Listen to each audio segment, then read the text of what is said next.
Thank you for clicking on this video. Welcome back, friends. When Daniel first brought it up, I laughed. It wasn't a gentle chuckle, but a sharp, mocking sound that filled the space between us. Really? I said, shaking my head in disbelief. You're jealous of Ethan. He's my best friend. You're being ridiculous. Daniel's jaw tightened, but he didn't fight back. He just nodded slowly and fell into a silence that felt heavier than any shout.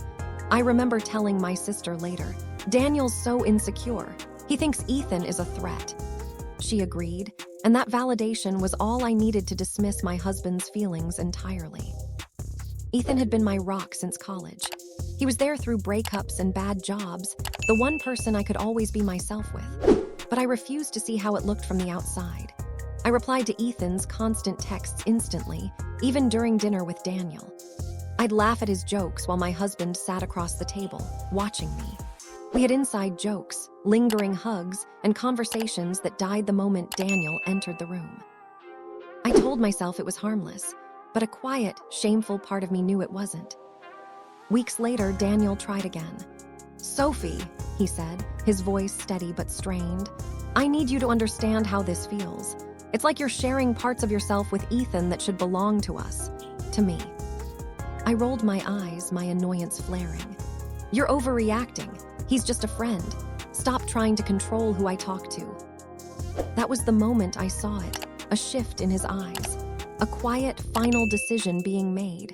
But I was too busy feeling superior to care. I thought I had won the argument. I didn't realize I had just lost my husband.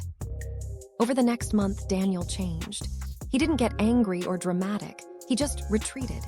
He stopped asking where I was going when I met Ethan. He no longer waited up for me when I came home late.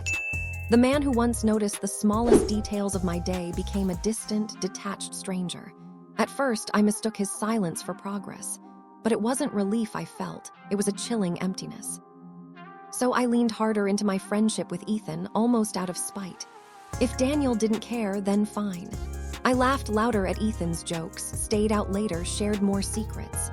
But the more I poured into that friendship, the colder my home became. Our dinners were silent. Our bed felt miles wide. Then, one Friday, I came home from a night out with Ethan and found Daniel in the living room, a suitcase by his side. My heart plummeted. What are you doing? I asked, my voice cracking. He looked at me not with anger, but with something far worse, utter indifference.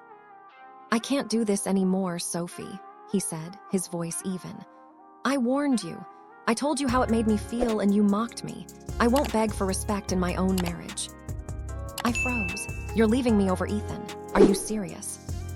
He took a deep breath. It's not about Ethan. It's about you.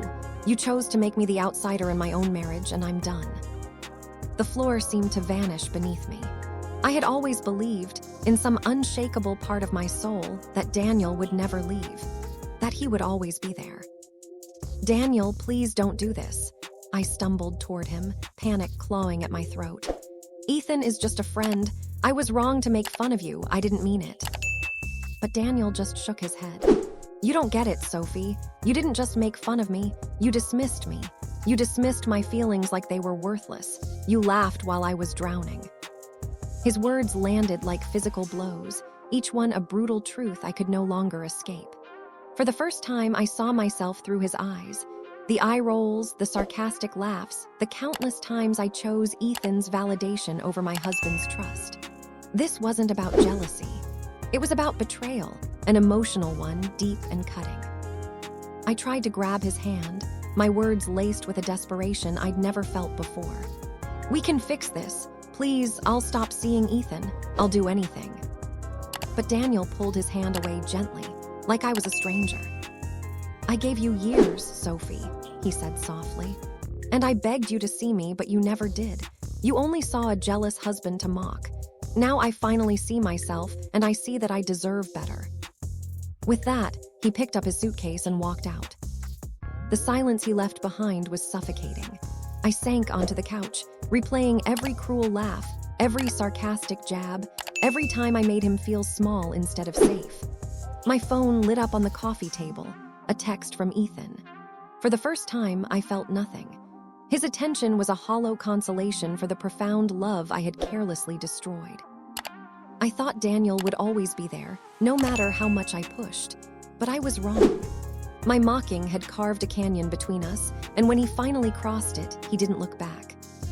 That night, I realized too late that the man I had dismissed as jealous was actually the only one who had ever truly loved me. Thanks for watching PastQuest. If you enjoyed the journey into history, don't forget to like, share, and subscribe for more amazing stories from the past. See you in the next quest.